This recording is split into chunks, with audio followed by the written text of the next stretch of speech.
The Book of 1 Samuel. There was a man named Elkanah who lived in Ramah in the hill country of Ephraim.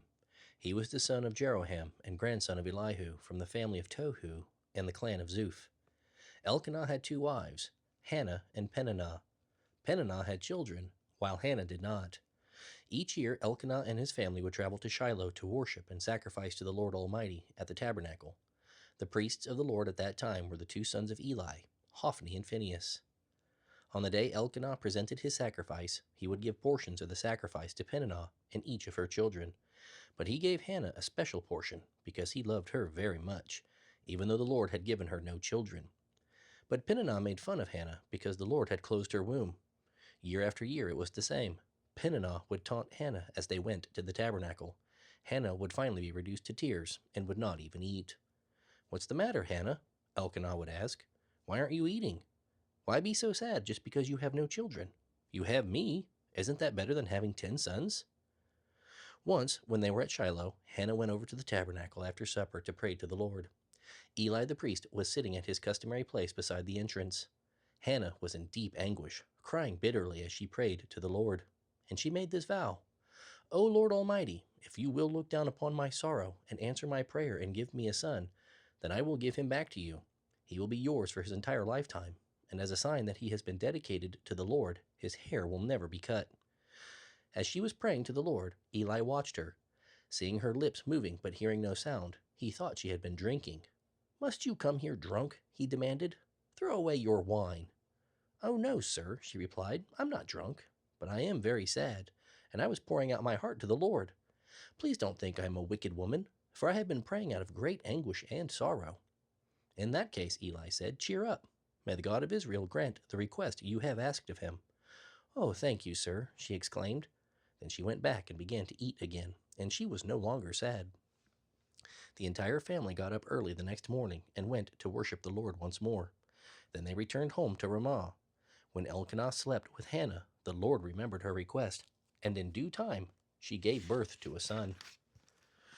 She named him Samuel, for she said, "I asked the Lord for him." The next year, Elkanah, Peninnah, and their children went on their annual trip to offer sacrifice to the Lord. But Hannah did not go. She told her husband, "Wait until the baby is weaned. Then I will take him to the tabernacle and leave him there with the Lord permanently." "Whatever you think is best," Elkanah agreed. "Stay here for now, and may the Lord help you keep your promise." So she stayed home and nursed the baby. When the child was weaned, Hannah took him to the tabernacle in Shiloh. They brought along a 3-year-old bull for the sacrifice and half a bushel of flour and some wine. After sacrificing the bull, they took the child to Eli. "Sir, do you remember me?" Hannah asked. "I am the woman who stood here several years ago praying to the Lord. I asked the Lord to give me this child, and he has given me my request. Now I am giving him to the Lord, and he will belong to the Lord his whole life." And they worshipped the Lord there. Then Hannah prayed, "My heart rejoices in the Lord. Oh, how the Lord has blessed me. Now I have an answer for my enemies as I delight in your deliverance. No one is holy like the Lord. There is no one besides you. There is no rock like our God. Stop acting so proud and haughty. Don't speak with such arrogance. The Lord is a God who knows your deeds, and he will judge you for what you have done. Those who were mighty are mighty no more, and those who were weak are now strong. Those who were well fed are now starving, and those who were starving are now full. The barren woman now has 7 children, but the woman with many children will have no more. The Lord brings both death and life. He brings some down to the grave, but raises others up. The Lord makes one poor and another rich. He brings one down and lifts another up. He lifts the poor from the dust, yes, from a pile of ashes. He treats them like princes, placing them in seats of honor. For all the earth is the Lord's, and he has set the world in order. He will protect his godly ones, but the wicked will perish in darkness. No one will succeed by strength alone. Those who fight against the Lord will be broken. He thunders against them from heaven. The Lord judges throughout the earth. He gives mighty strength to his king. He increases the might of his anointed one. Then Elkanah and Hannah returned home to Ramah without Samuel, and the boy became the Lord's helper, for as he assisted Eli the priest. Now the sons of Eli were scoundrels who had no respect for the Lord or for their duties as priests. Whenever anyone offered a sacrifice, Eli's sons would send over a servant with a three-pronged fork. While the meat of the sacrificed animal was still boiling, the servant would stick the fork into the pot and demand that whatever it brought up be given to Eli's sons. All the Israelites who came to worship at Shiloh were treated this way. Sometimes the servant would come even before the animal's fat had been burned on the altar. He would demand raw meat before it had been boiled so that it could be used for roasting. The man offering the sacrifice might reply, "Take as much as you want, but the fat must be burned first." Then the servant would demand, "No, give it to me now, or I'll take it by force." So the sin of these young men was very serious in the Lord's sight, for they treated the Lord's offerings with contempt. Now Samuel, though only a boy, was the Lord's helper. He wore a linen tunic just like that of a priest. Each year his mother made a small coat for him and brought it to him when she came with her husband for the sacrifice. Before they returned home, Eli would bless Elkanah and his wife and say, "May the Lord give you other children to take the place of this one she gave to the Lord." And the Lord gave Hannah 3 sons and 2 daughters. Meanwhile, Samuel grew up in the presence of the Lord. Now Eli was very old, but he was aware of what his sons were doing to the people of Israel. He knew, for instance, that his sons were seducing the young women who assisted at the entrance of the tabernacle. Eli said to them, "I have been hearing reports from the people about the wicked things you are doing. Why do you keep sinning? You must stop, my sons.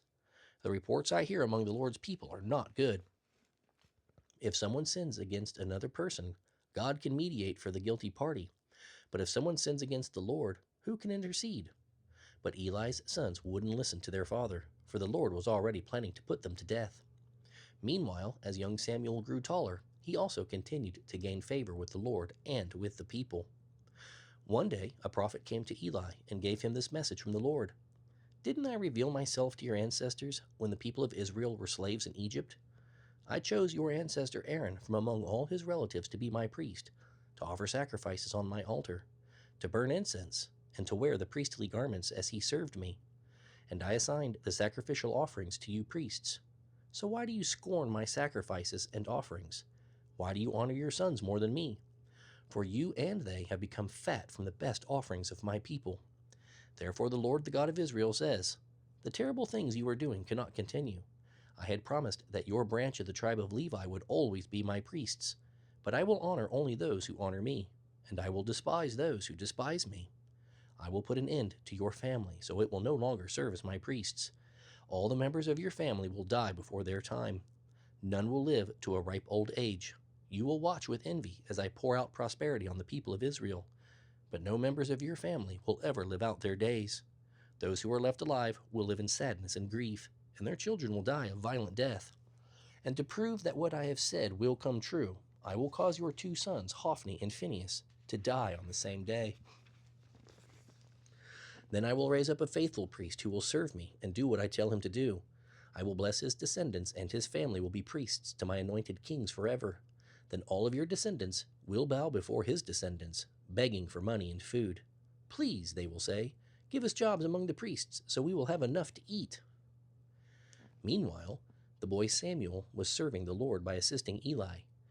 Now in those days, messages from the Lord were very rare, and visions were quite uncommon. One night, Eli, who was almost blind by now, had just gone to bed. The lamp of God had not yet gone out, and Samuel was sleeping in the tabernacle near the ark of God. Suddenly the Lord called out, "Samuel, Samuel!" "Yes," Samuel replied. "What is it?" He jumped up and ran to Eli. "Here I am. What do you need?" "I didn't call you," Eli replied. "Go on back to bed." So he did. Then the Lord called out again, "Samuel!" Again, Samuel jumped up and ran to Eli. "Here I am," he said. "What do you need?" "I didn't call you, my son," Eli said. "Go on back to bed." Samuel did not yet know the Lord because he had never had a message from the Lord before. So now the Lord called a 3rd time, and once more Samuel jumped up and ran to Eli. "Here I am," he said. "What do you need?" Then Eli realized it was the Lord who was calling the boy. So he said to Samuel, "Go and lie down again, and if someone calls again, say, 'Yes, Lord, your servant is listening.'" So Samuel went back to bed, and the Lord came and called as before, "Samuel, Samuel!" And Samuel replied, "Yes, your servant is listening." Then the Lord said to Samuel, "I am about to do a shocking thing in Israel. I am going to carry out all my threats against Eli and his family. I have warned him continually that judgment is coming for his family, because his sons are blaspheming God, and he hasn't disciplined them. So I have vowed that the sins of Eli and his sons will never be forgiven by sacrifices or offerings." Samuel stayed in bed until morning, then got up and opened the doors of the tabernacle as usual. He was afraid to tell Eli what the Lord had said to him, but Eli called out to him, "Samuel, my son." "Here I am," Samuel replied. "What did the Lord say to you? Tell me everything, and may God punish you if you hide anything from me." So Samuel told Eli everything. He didn't hold anything back. "It is the Lord's will," Eli replied. "Let him do what he thinks best." As Samuel grew up, the Lord was with him, and everything Samuel said was wise and helpful. All the people of Israel from one end of the land to the other knew that Samuel was confirmed as a prophet of the Lord. The Lord continued to appear at Shiloh and gave messages to Samuel there at the tabernacle, and Samuel's words went out to all the people of Israel. At that time, Israel was at war with the Philistines. The Israelite army was camped near Ebenezer, and the Philistines were at Aphek. The Philistines attacked and defeated the army of Israel, killing 4,000 men. After the battle was over, the army of Israel retreated to their camp, and their leaders asked, "Why did the Lord allow us to be defeated by the Philistines?" Then they said, "Let's bring the Ark of the Covenant of the Lord from Shiloh. If we carry it into battle with us, it will save us from our enemies." So they sent men to Shiloh to bring back the Ark of the Covenant of the Lord Almighty, who was enthroned between the cherubim. Hophni and Phinehas, the sons of Eli, helped carry the Ark of God to where the battle was being fought. When the Israelites saw the Ark of the Covenant of the Lord coming into the camp, their shout of joy was so loud that it made the ground shake. "What's going on?" the Philistines asked. "What's all the shouting about in the Hebrew camp?" When they were told it was because the Ark of the Lord had arrived, they panicked. "The gods have come into their camp," they cried. "This is a disaster. We have never had to face anything like this before. Who can save us from these mighty gods of Israel? They are the same gods who destroyed the Egyptians with plagues when Israel was in the wilderness. Fight as you never have before, Philistines. If you don't, we will become the Hebrews' slaves just as they have been ours." So the Philistines fought desperately, and Israel was defeated again. The slaughter was great. 30,000 Israelite men died that day. The survivors turned and fled to their tents. The Ark of God was captured, and Hophni and Phinehas, the two sons of Eli, were killed. A man from the tribe of Benjamin ran from the battlefront and arrived at Shiloh later that same day. He had torn his clothes and put dust on his head to show his grief. Eli was waiting beside the road to hear the news of the battle, for his heart trembled for the safety of the Ark of God. When the messenger arrived and told what had happened, an outcry resounded throughout the town. "What is all the noise about?" Eli asked. The messenger rushed over to Eli, who was 98 years old and blind. He said to Eli, "I have just come from the battlefront. I was there this very day." "What happened?" Eli demanded. "Israel has been defeated," the messenger replied. "Thousands of Israelite troops are dead on the battlefield. Your two sons, Hophni and Phinehas, were killed too, and the Ark of God has been captured." When the messenger mentioned what had happened to the Ark, Eli fell backward from his seat beside the gate. He broke his neck and died, for he was old and very fat. He had led Israel for 40 years. Eli's daughter-in-law, the wife of Phinehas, was pregnant and near her time of delivery. When she heard that the Ark of God had been captured and that her husband and father-in-law were dead, her labor pains suddenly began. She died in childbirth, but before she passed away, the midwives tried to encourage her. "Don't be afraid," they said. "You have a baby boy." But she did not answer or respond in any way. She named the child Ichabod, "Where's the glory?" murmuring, "Israel's glory is gone." She named him this because the Ark of God had been captured, and because her husband and her father-in-law were dead. Then she said, "The glory has departed from Israel, for the Ark of God has been captured." After the Philistines captured the Ark of God, they took it from the battleground at Ebenezer to the city of Ashdod. They carried the Ark of God into the temple of Dagon and placed it beside the idol of Dagon. But when the citizens of Ashdod went to see it the next morning, Dagon had fallen with his face to the ground in front of the Ark of the Lord. So they set the idol up again. But the next morning, the same thing happened. The idol had fallen face down before the Ark of the Lord again. This time, his head and hands had broken off and were lying in the doorway. Only the trunk of his body was left intact. That is why to this day neither the priests of Dagon nor anyone who enters the temple of Dagon will step on its threshold. Then the Lord began to afflict the people of Ashdod, and the nearby villages with a plague of tumors. When the people realized what was happening, they cried out, "We can't keep the ark of the God of Israel here any longer. He is against us. We will all be destroyed along with our god Dagon." So they called together the rulers of the 5 Philistine cities and asked, "What should we do with the ark of the God of Israel?" The rulers discussed it and replied, "Move it to the city of Gath." So they moved the ark of the God of Israel to Gath. But when the ark arrived at Gath, the Lord began afflicting its people, young and old, with a plague of tumors, and there was a great panic. So they sent the ark of God to the city of Ekron. But when the people of Ekron saw it coming, they cried out, "They are bringing the ark of God of Israel here to kill us too." So the people summoned the rulers again and begged them, "Please send the ark of the God of Israel back to its own country, or it will kill us all." For the plague from God had already begun, and great fear was sweeping across the city. Those who didn't die were afflicted with tumors, and there was weeping everywhere. The ark of the Lord remained in Philistine territory 7 months in all. Then the Philistines called in their priests and diviners and asked them, "What should we do about the ark of the Lord? Tell us how to return it to its own land." "Send the ark of the God of Israel back along with a gift," they were told. "Send a guilt offering so the plague will stop. Then if the plague doesn't stop, you will know that God didn't send the plague after all." "What sort of guilt offering should we send?" they asked.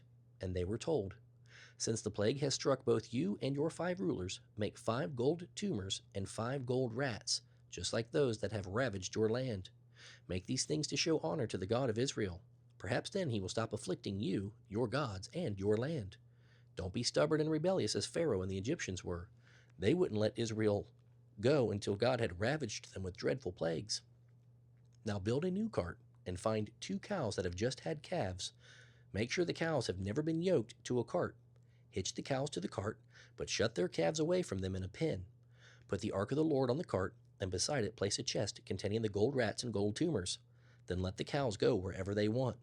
If they cross the border of our land and go to Beth Shemesh, we will know it was the Lord who brought this great disaster upon us. If they don't, we will know that the plague was simply a coincidence and was not sent by the Lord at all." So these instructions were carried out. 2 cows with newborn calves were hitched to the cart, and their calves were shut up in a pen. Then the ark of the Lord and the chest containing the gold rats and gold tumors were placed on the cart.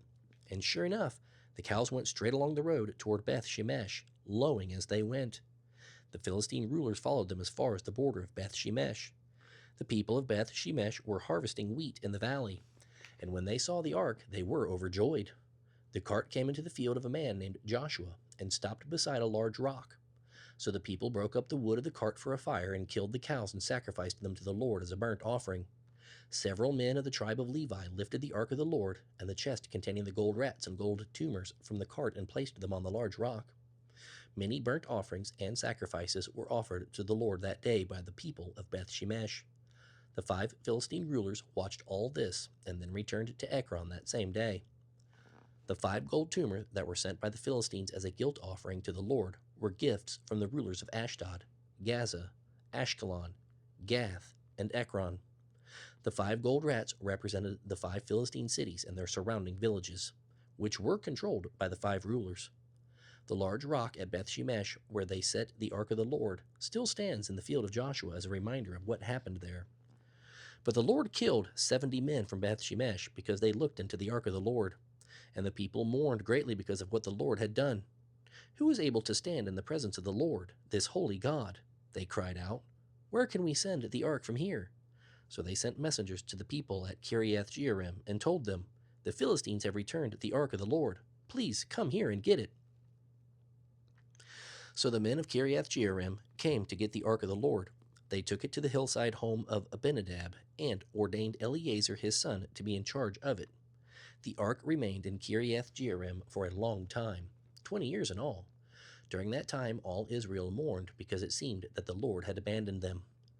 Then Samuel said to all the people of Israel, "If you are really serious about wanting to return to the Lord, get rid of your foreign gods and your images of Ashtoreth. Determine to obey only the Lord. Then he will rescue you from the Philistines." So the Israelites destroyed their images of Baal and Ashtoreth and worshipped only the Lord.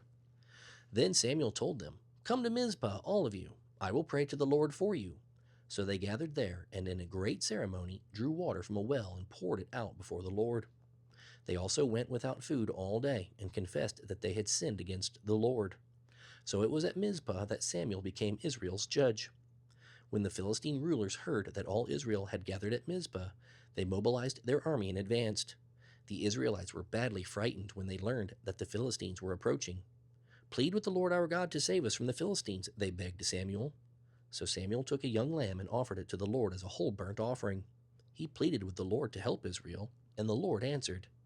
Just as Samuel was sacrificing the burnt offering, the Philistines arrived for battle. But the Lord spoke with a mighty voice of thunder from heaven, and the Philistines were thrown into such confusion that the Israelites defeated them. The men of Israel chased them from Mizpah to Beth-kar, slaughtering them all along the way. Samuel then took a large stone and placed it between the towns of Mizpah and Jeshanah. He named it Ebenezer, the stone of help, for he said, "Up to this point the Lord has helped us." So the Philistines were subdued and didn't invade Israel again for a long time. And throughout Samuel's lifetime, the Lord's powerful hand was raised against the Philistines. The Israelite towns near Ekron and Gath that the Philistines had captured were restored to Israel, along with the rest of the territory that the Philistines had taken. And there was also peace between Israel and the Amorites in those days. Samuel continued as Israel's judge for the rest of his life. Each year he traveled around, setting up his court first at Bethel, then at Gilgal, and then at Mizpah. He judged the people of Israel at each of these places. Then he would return to his home at Ramah, and he would hear cases there too. And Samuel built an altar to the Lord at Ramah.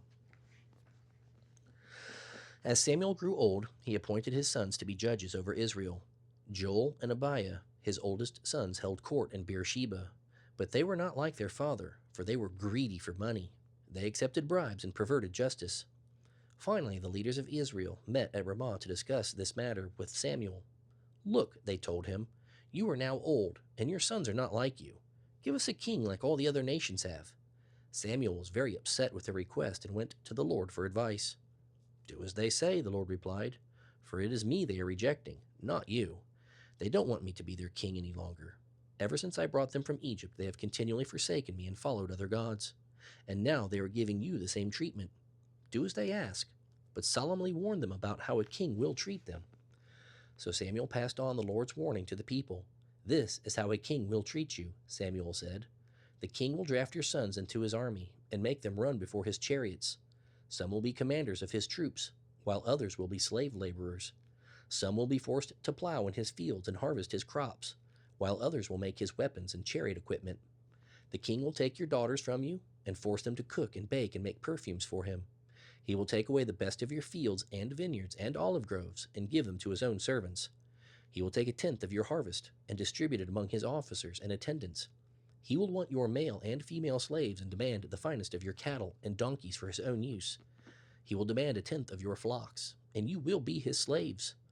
When that day comes, you will beg for relief from this king you are demanding, but the Lord will not help you."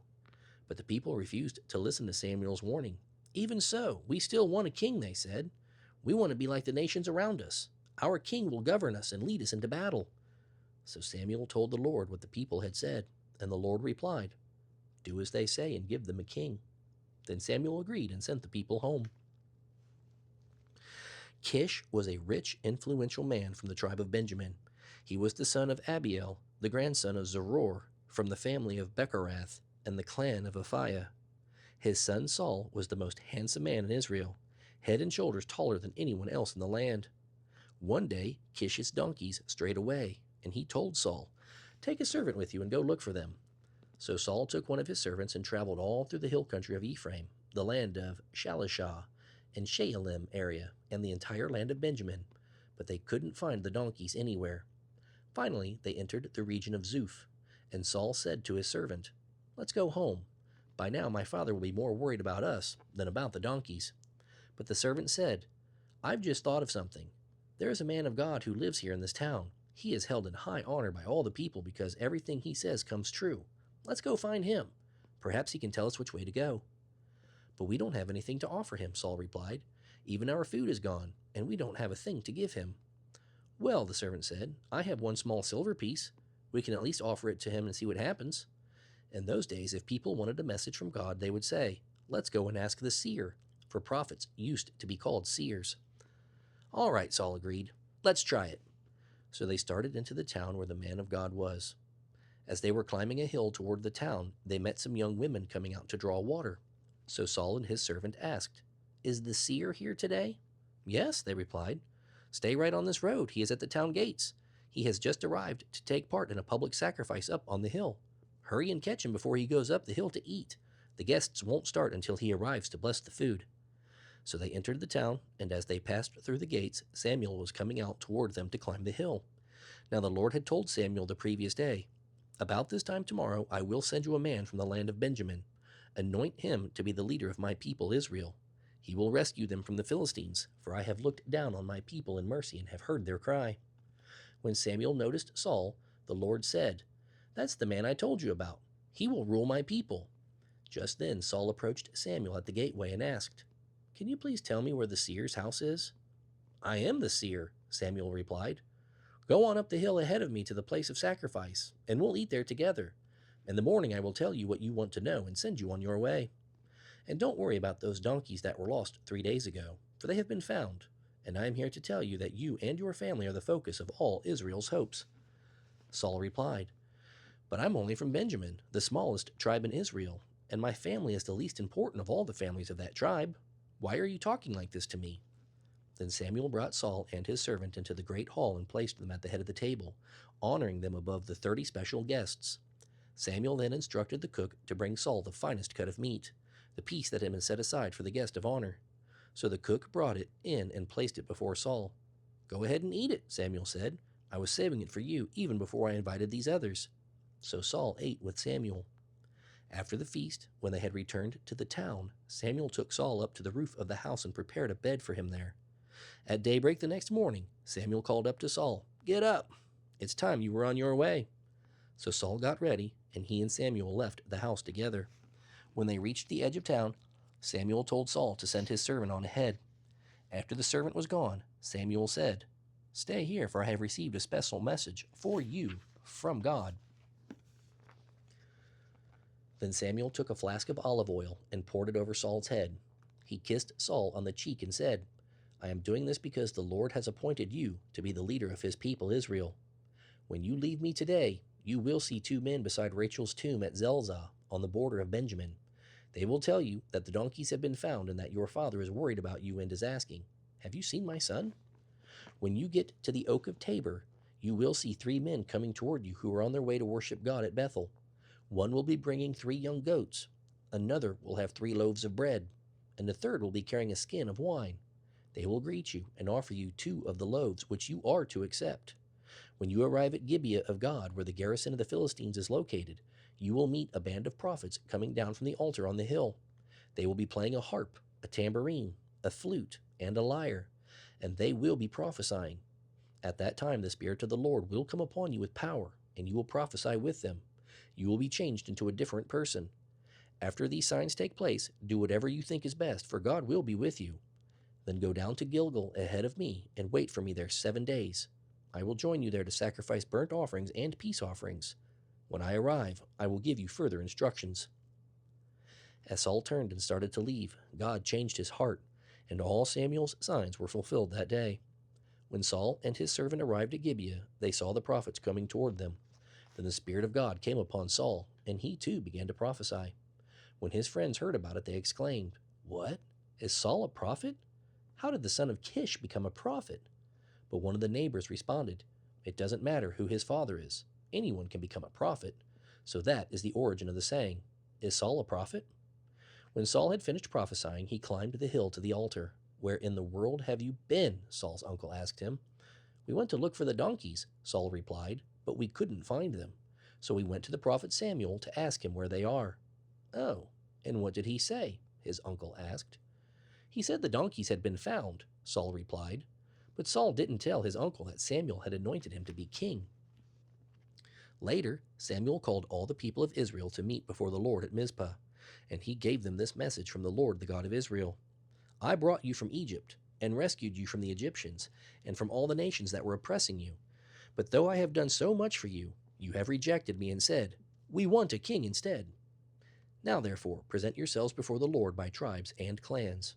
So Samuel called the tribal leaders together before the Lord, and the tribe of Benjamin was chosen. Then he brought each family of the tribe of Benjamin before the Lord, and the family of the Matrites was chosen. And finally, Saul, son of Kish, was chosen from among them. But when they looked for him, he had disappeared. So they asked the Lord, "Where is he?" And the Lord replied, "He is hiding among the garbage." So they found him and brought him out, and he stood head and shoulders above anyone else. Then Samuel said to all the people, "This is the man the Lord has chosen as your king. No one in all Israel is his equal." And all the people shouted, "Long live the king!" Then Samuel told the people what the rights and duties of a king were. He wrote them down on a scroll and placed it before the Lord. Then Samuel sent the people home again. When Saul returned to his home at Gibeah, a band of men whose hearts God had touched became his constant companions. But there were some wicked men who complained, "How can this man save us?" And they despised him and refused to bring him gifts. But Saul ignored them. About a month later, King Nahash of Ammon led his army against the Israelite city of Jabesh Gilead. But the citizens of Jabesh asked for peace. "Make a treaty with us, and we will be your servants," they pleaded. "All right," Nahash said, "but only on one condition. I will gouge out the right eye of every one of you as a disgrace to all Israel." "Give us 7 days to send messengers throughout Israel," replied the leader of Jabesh.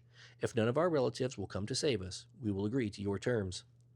When the messengers came to Gibeah, Saul's hometown, and told the people about their plight, everyone broke into tears. Saul was plowing in the field, and when he returned to town, he asked, "What's the matter? Why is everyone crying?" So they told him about the message from Jabesh. Then the Spirit of God came mightily upon Saul, and he became very angry. He took 2 oxen and cut them into pieces and sent the messengers to carry them throughout Israel with this message: "This is what will happen to the oxen of anyone who refuses to follow Saul and Samuel into battle." And the Lord made the people afraid of Saul's anger, and all of them came out together as one. When Saul mobilized them at Bezek, he found that there were 300,000 men of Israel, in addition to 30,000 from Judah. So Saul sent the messengers back to Jabesh Gilead to say, "We will rescue you by noontime tomorrow." What joy there was throughout the city when that message arrived. The men of Jabesh then told their enemies, "Tomorrow we will come out to you, and you can do to us as you wish." But before dawn the next morning, Saul arrived, having divided his army into 3 detachments. He launched a surprise attack against the Ammonites and slaughtered them the whole morning. The remnant of their army was so badly scattered that no 2 of them were left together. Then the people exclaimed to Samuel, "Now where are those men who said Saul shouldn't rule over us? Bring them here, and we will kill them." But Saul replied, "No one will be executed today, for today the Lord has rescued Israel." Then Samuel said to the people, "Come, let us all go to Gilgal to reaffirm Saul's kingship." So they went to Gilgal, and in a solemn ceremony before the Lord they crowned him king. Then they offered peace offerings to the Lord, and Saul and all the Israelites were very happy. Then Samuel addressed the people again. "I have done as you asked and given you a king. I have selected him ahead of my own sons, and I stand here, an old, gray-haired man. I have served as your leader since I was a boy. Now tell me as I stand before the Lord and before his anointed one, whose ox or donkey have I stolen? Have I ever cheated any of you? Have I ever oppressed you? Have I ever taken a bribe? Tell me, and I will make right whatever I have done wrong." "No," they replied, "you have never cheated or oppressed us in any way, and you have never taken even a single bribe." "The Lord and his anointed one are my witness," Samuel declared, "that you can never accuse me of robbing you." "Yes, it is true," they replied. "It was the Lord who appointed Moses and Aaron," Samuel continued. "He brought your ancestors out of the land of Egypt. Now stand here quietly before the Lord as I remind you of all the great things the Lord has done for you and your ancestors." When the Israelites were in Egypt and cried out to the Lord, he sent Moses and Aaron to rescue them from Egypt and to bring them into this land. But the people soon forgot about the Lord their God, so he let them be conquered by Sisera, the general of Hazor's army, and by the Philistines and the king of Moab. Then they cried out to the Lord again and confessed, "We have sinned by turning away from the Lord and worshiping the images of Baal and Ashtoreth. But we will worship you and you alone if you will rescue us from our enemies." Then the Lord sent Gideon, Barak, Jephthah, and Samuel to save you, and you lived in safety. But when you were afraid of Nahash, the king of Ammon, you came to me and said that you wanted a king to reign over you, even though the Lord your God was already your king. All right, here is the king you have chosen. Look him over, You asked for him, and the Lord has granted your request. Now, if you will fear and worship the Lord and listen to his voice, and if you do not rebel against the Lord's commands, and if you and your king follow the Lord your God, then all will be well. But if you rebel against the Lord's commands and refuse to listen to him, then his hand will be as heavy upon you as it was upon your ancestors. Now stand here and see the great thing the Lord is about to do. You know that it does not rain at this time of the year during the wheat harvest. I will ask the Lord to send thunder and rain today. Then you will realize how wicked you have been in asking the Lord for a king. So Samuel called to the Lord, and the Lord sent thunder and rain, and all the people were terrified of the Lord and of Samuel. Pray to the Lord your God for us, or we will die, they cried out to Samuel. For now we have added to our sins by asking for a king. Don't be afraid, Samuel reassured them. You have certainly done wrong, but make sure now that you worship the Lord with all your heart and that you don't turn back on him in any way. Don't go back to worshiping worthless idols that cannot help you or rescue you. They really are useless. The Lord will not abandon his chosen people, for that would dishonor his great name. He made you a special nation for himself. As for me, I will certainly not sin against the Lord by ending my prayers for you, and I will continue to teach you what is good and right. But be sure to fear the Lord and sincerely worship him. Think of all the wonderful things he has done for you. But if you continue to sin, you and your king will be destroyed. Saul was 30 years old when he became king, and he reigned for 42 years. Saul selected 3,000 special troops from the army of Israel and sent the rest of the men home. He took 2,000 of the chosen men with him to Michmash and the hill country of Bethel. The other 1,000 went with Saul's son Jonathan to Gibeah in the land of Benjamin. Soon after this, Jonathan attacked and defeated the garrison of Philistines at Geba. The news spread quickly among the Philistines that Israel was in revolt, so Saul sounded the call to arms throughout Israel. He announced that the Philistine garrison at Geba had been destroyed, and he warned the people that the Philistines now hated the Israelites more than ever. So the entire Israelite army mobilized again and met Saul at Gilgal.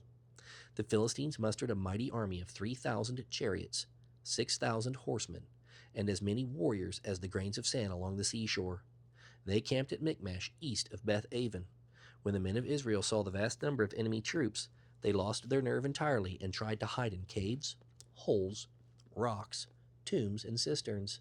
Some of them crossed the Jordan River and escaped into the land of Gad and Gilead.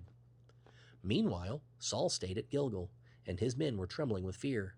Saul waited there 7 days for Samuel, as Samuel had instructed him earlier, but Samuel didn't come. Saul realized that his troops were rapidly slipping away, so he demanded, "Bring me the burnt offering and the peace offerings." And Saul sacrificed the burnt offering himself. Just as Saul was finishing with the burnt offering, Samuel arrived.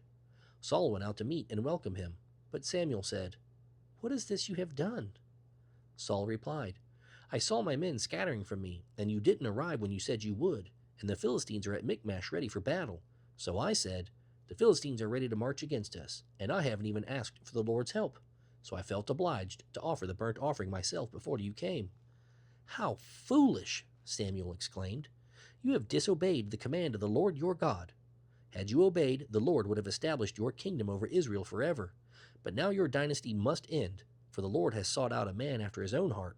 The Lord has already chosen him to be king over his people, for you have not obeyed the Lord's command." Samuel then left Gilgal and went on his way, but the rest of the troops went with Saul to meet the army. They went up from Gilgal to Gibeah in the land of Benjamin. When Saul counted the men who were still with him, he found only 600 left. Saul and Jonathan and the troops with them were staying at Geba near Gibeah in the land of Benjamin. The Philistines set up their camp at Michmash. 3 raiding parties soon left the camp of the Philistines. One went north toward Ophrah and the land of Shual. Another went west to Beth Horon, and the third moved toward the border above the valley of Zeboim near the wilderness. There were no blacksmiths in the land of Israel in those days. The Philistines wouldn't allow them for fear they would make swords and spears for the Hebrews. So whenever the Israelites needed to sharpen their plowshares, picks, axes, or sickles, they had to take them to a Philistine blacksmith. The schedule of charges was as follows: 1/4 of an ounce of silver for sharpening a plowshare or a pick, and 1/8 of an ounce for sharpening an axe, a sickle, or an ox goad. So none of the people of Israel had a sword or spear except for Saul and Jonathan. The pass at Michmash had meanwhile been secured by a contingent of the Philistine army. One day Jonathan said to the young man who carried his armor, "Come on, let's go over to where the Philistines have their outpost." But Jonathan did not tell his father what he was doing. Meanwhile, Saul and his 600 men were camped on the outskirts of Gibeah around the pomegranate tree at Migron. Among Saul's men was Ahiah the priest, who was wearing the linen ephod. Ahiah was the son of Ahitub, Ichabod's brother. Ahitub was the son of Phinehas and the grandson of Eli, the priest of the Lord who had served at Shiloh. No one realized that Jonathan had left the Israelite camp. To reach the Philistine outpost, Jonathan had to go down between two rocky cliffs that were called Bozez and Seneh. The cliff on the north was in front of Michmash, and on the one of the south was in front of Gibeah. "Let's go across to see those pagans," Jonathan said to his armor-bearer. "Perhaps the Lord will help us, for nothing can hinder the Lord. He can win a battle whether he has many warriors or only a few." "Do what you think is best," the youth replied. "I'm with you completely, whatever you decide." "All right, then," Jonathan told him. "We will cross over and let them see us. If they say to us, 'Stay where you are, or we'll kill you,' then we will stop and not go up to them. But if they say, 'Come on up and fight,' then we will go up.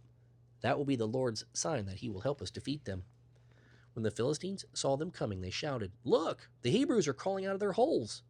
Then they shouted to Jonathan, "Come on up here and we'll teach you a lesson."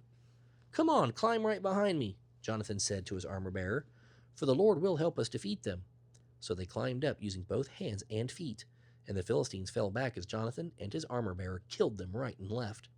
They killed about 20 men in all, and their bodies were scattered over about half an acre.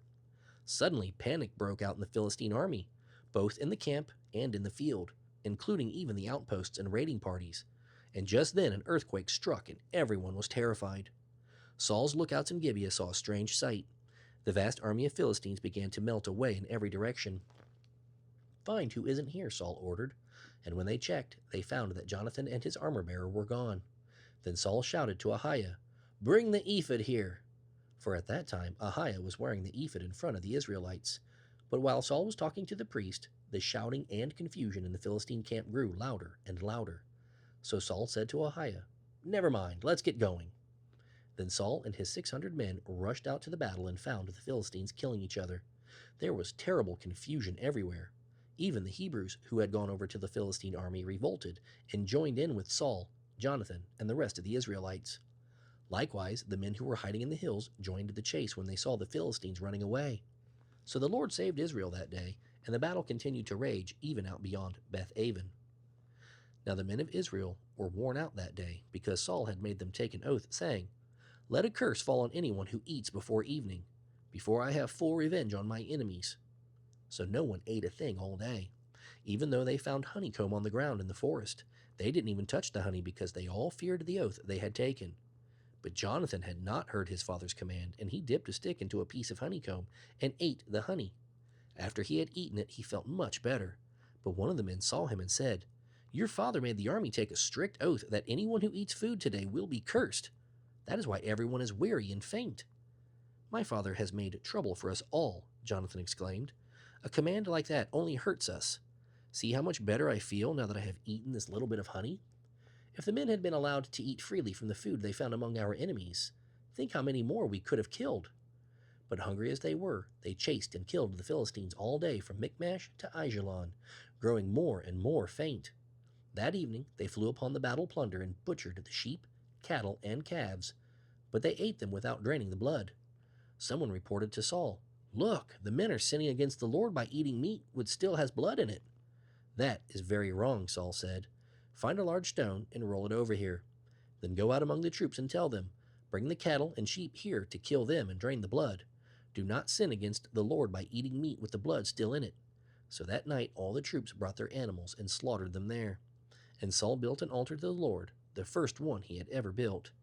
Then Saul said, "Let's chase the Philistines all night and destroy every last one of them." His men replied, "We'll do whatever you think is best." But the priest said, "Let's ask God first." So Saul asked God, "Should we go after the Philistines? Will you help us defeat them?" But God made no reply that day. Then Saul said to the leaders, "Something's wrong. I want all my army commanders to come here. We must find out what sin was committed today. I vow by the name of the Lord who rescued Israel that the sinner will surely die, even if it is my own son Jonathan." But no one would tell him what the trouble was. Then Saul said, "Jonathan and I will stand over here, and all of you stand over there." And the people agreed. Then Saul prayed, "O Lord, God of Israel, please show us who is guilty and who is innocent. Are Jonathan and I guilty, or is the sin among the others?"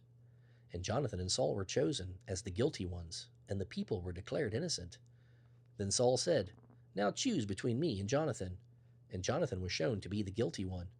"Tell me what you have done," Saul demanded of Jonathan. "I tasted a little honey," Jonathan admitted. "It was only a little bit on the end of a stick. Does that deserve death?" "Yes, Jonathan," Saul said. "You must die. May God strike me dead if you were not executed for this."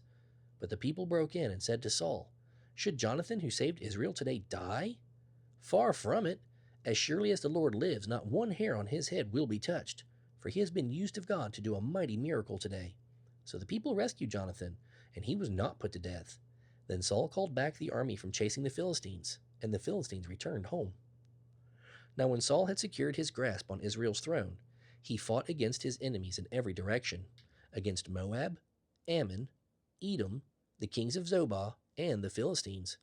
And wherever he turned, he was victorious. He did great deeds and conquered the Amalekites, saving Israel from all those who had plundered them. Saul's sons included Jonathan, Ishbosheth, and Malchishua. He also had 2 daughters, Merab, who was the older, and Michal. Saul's wife was Ahinoam, the daughter of Ahimaaz. The commander of Saul's army was his cousin Abner, his uncle Ner's son. Abner's father, Ner, and Saul's father, Kish, were brothers. Both were sons of Abiel. The Israelites fought constantly with the Philistines throughout Saul's lifetime. So whenever Saul saw a young man who was brave and strong, he drafted him into his army. One day Samuel said to Saul, "I anointed you king of Israel because the Lord told me to. Now listen to this message from the Lord. This is what the Lord Almighty says. I have decided to settle accounts with the nation of Amalek for opposing Israel when they came from Egypt. Now go and completely destroy the entire Amalekite nation, men, women, children, babies, cattle, sheep, camels, and donkeys." So Saul mobilized his army at Telaim. There were 200,000 troops in addition to 10,000 men from Judah. Then Saul went to the city of Amalek and lay in wait in the valley. Saul sent this message to the Kenites: "Move away from where the Amalekites live, or else you will die with them. For you were kind to the people of Israel when they came up from Egypt." So the Kenites packed up and left. Then Saul slaughtered the Amalekites from Havilah all the way to Shur, east of the Egypt. He captured Agag, the Amalekite king, but completely destroyed everyone else. Saul and his men spared Agag's life and kept the best of the sheep and cattle, the fat calves, and lambs. Everything, in fact, that appealed to them. They destroyed only what was worthless or of poor quality. Then the Lord said to Samuel, "I am sorry that I ever made Saul king, for he has not been loyal to me and has again refused to obey me." Samuel was so deeply moved when he heard this that he cried out to the Lord all night. Early the next morning, Samuel went to find Saul. Someone told him, "Saul went to Carmel to set up a monument to himself. Then he went on to Gilgal." When Samuel finally found him, Saul greeted him cheerfully. "May the Lord bless you," he said. "I have carried out the Lord's command." "Then what is all the bleating of sheep and lowing of cattle I hear?" Samuel demanded. "It's true that the army spared the best of the sheep and cattle," Saul admitted, "but they are going to sacrifice them to the Lord your God. We have destroyed everything else." Then Samuel said to Saul, "Stop. Listen to what the Lord told me last night." "What was it?" Saul asked. And Samuel told him, "Although you may think little of yourself, are you not the leader of the tribes of Israel? The Lord has anointed you king of Israel, and the Lord sent you on a mission and told you, 'Go and completely destroy the sinners, the Amalekites, until they are all dead.' Why haven't you obeyed the Lord? Why did you rush for the plunder and do exactly what the Lord said not to do?" "But I did obey the Lord," Saul insisted. "I carried out the mission he gave me. I brought back King Agag, but I destroyed everyone else. Then my troops brought in the best of the sheep and cattle and plunder to sacrifice to the Lord your God in Gilgal." But Samuel replied, "What is more pleasing to the Lord, your burnt offerings and sacrifices, or your obedience to his voice? Obedience is far better than sacrifice." Listening to him is much better than offering the fat of rams. Rebellion is as bad as the sin of witchcraft, and stubbornness is as bad as worshipping idols. So because you have rejected the word of the Lord, he has rejected you from being king." Then Saul finally admitted, "Yes, I have sinned. I have disobeyed your instructions and the Lord's command, for I was afraid of the people and did what they demanded. Oh, please forgive my sin now and go with me to worship the Lord." But Samuel replied, "I will not return with you. Since you have rejected the Lord's command, he has rejected you from being the king of Israel." As Samuel turned to go, Saul grabbed at him and tried to hold him back and tore his robe. And Samuel said to him, "See, the Lord has torn the kingdom of Israel from you today and has given it to someone else, one who is better than you. And he who is the glory of Israel will not lie, nor will he change his mind, for he is not human that he should change his mind." Then Saul pleaded again, "I know I have sinned, but please at least honor me before the leaders and before my people by going with me to worship the Lord your God." So Samuel finally agreed and went with him, and Saul worshipped the Lord. Then Samuel said, "Bring King Agag to me." Agag arrived full of smiles, for he thought, "Surely the worst is over, and I have been spared." But Samuel said, "As your sword has killed the sons of many mothers, now your mother will be childless." And Samuel cut Agag to pieces before the Lord at Gilgal. Then Samuel went home to Ramah, and Saul returned to his house at Gibeah. Samuel never went to meet with Saul again, but he mourned constantly for him, and the Lord was sorry he had ever made Saul king of Israel. Finally, the Lord said to Samuel, "You have mourned long enough for Saul. I have rejected him as king of Israel. Now fill your horn with olive oil and go to Bethlehem. Find a man named Jesse who lives there, for I have selected one of his sons to be my new king." But Samuel asked, "How can I do that? If Saul hears about it, he will kill me." "Take a heifer with you," the Lord replied, "and say that you have come to make a sacrifice to the Lord. Invite Jesse to the sacrifice, and I will show you which of his sons to anoint for me." So Samuel did as the Lord instructed him. When he arrived at Bethlehem, the leaders of the town became afraid. "What's wrong?" they asked. "Do you come in peace?" "Yes," Samuel replied. "I have come to sacrifice to the Lord. Purify yourselves and come with me to the sacrifice." Then Samuel performed the purification rite for Jesse and his sons and invited them too. When they arrived, Samuel took one look at Eliab and thought, "Surely this is the Lord's anointed." But the Lord said to Samuel, "Don't judge by his appearance or height, for I have rejected him." The Lord doesn't make decisions the way you do. People judge by outward appearance, but the Lord looks at a person's thoughts and intentions. Then Jesse told his son Abinadab to step forward and walk in front of Samuel. But Samuel said, "This is not the one the Lord has chosen." Next, Jesse summoned Shammah, but Samuel said, "Neither is this the one the Lord has chosen." In the same way, all 7 of Jesse's sons were presented to Samuel. But Samuel said to Jesse, "The Lord has not chosen any of these." Then Samuel asked, "Are these all the sons you have?" "There is still the youngest," Jesse replied, "but he's out in the fields watching the sheep." "Send for him at once," Samuel said. "We will not sit down to eat until he arrives." So Jesse sent for him. He was ruddy and handsome with pleasant eyes, and the Lord said, "This is the one. Anoint him." So as David stood there among his brothers, Samuel took the olive oil he had brought and poured it on David's head. And the Spirit of the Lord came mightily upon him from that day on. Then Samuel returned to Ramah. Now the Spirit of the Lord had left Saul, and the Lord sent a tormenting spirit that filled him with depression and fear. Some of Saul's servants suggested a remedy. "It is clear that a spirit from God is tormenting you," they said. "Let us find a good musician to play the harp for you whenever the tormenting spirit is bothering you. The harp music will quiet you, and you will soon be well again." "All right," Saul said. "Find me someone who plays well and bring him here." One of the servants said to Saul, "The son of Jesse is a talented harp player. Not only that, he is brave and strong and has good judgment. He is also a fine-looking young man, and the Lord is with him." So Saul sent messengers to Jesse to say, "Send me your son David the shepherd." Jesse responded by sending David to Saul along with a young goat and a donkey loaded down with food and wine. So David went to Saul and served him. Saul liked David very much, and David became one of Saul's armor-bearers. Then Saul sent word to Jesse asking, "Please let David join my staff, for I am very pleased with him." And whenever the tormenting spirit from God troubled Saul, David would play the harp. Then Saul would feel better, and the tormenting spirit would go away. The Philistines now mustered their army for battle, and camped between Soko in Judah and Azekah at Ephes Dammim.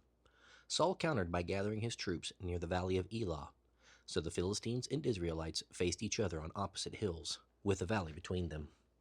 Then Goliath, a Philistine champion from Gath, came out of the Philistine ranks to face the forces of Israel. He was a giant of a man, measuring over 9 feet tall. He wore a bronze helmet and a coat of mail that weighed 125 pounds. He also wore bronze leggings, and he slung a bronze javelin over his back. The shaft of his spear was as heavy and thick as a weaver's beam, tipped with an iron spearhead that weighed 15 pounds. An armor-bearer walked ahead of him carrying a huge shield. Goliath stood and shouted across to the Israelites, "Do you need a whole army to settle this? Choose someone to fight for you, and I will represent the Philistines. We will settle this dispute in single combat. If your man is able to kill me, then we will be your slaves. But if I kill him, you will be our slaves. I defy the armies of Israel. Send me a man who will fight with me." When Saul and the Israelites heard this, they were terrified and deeply shaken. Now David was the son of a man named Jesse, an Ephrathite from Bethlehem in the land of Judah. Jesse was an old man at that time, and he had 8 sons in all. Jesse's 3 oldest sons, Eliab, Abinadab, and Shammah, had already joined Saul's army to fight the Philistines. David was the youngest of Jesse's sons. Since David's 3 oldest brothers were in the army, they stayed with Saul's forces all the time.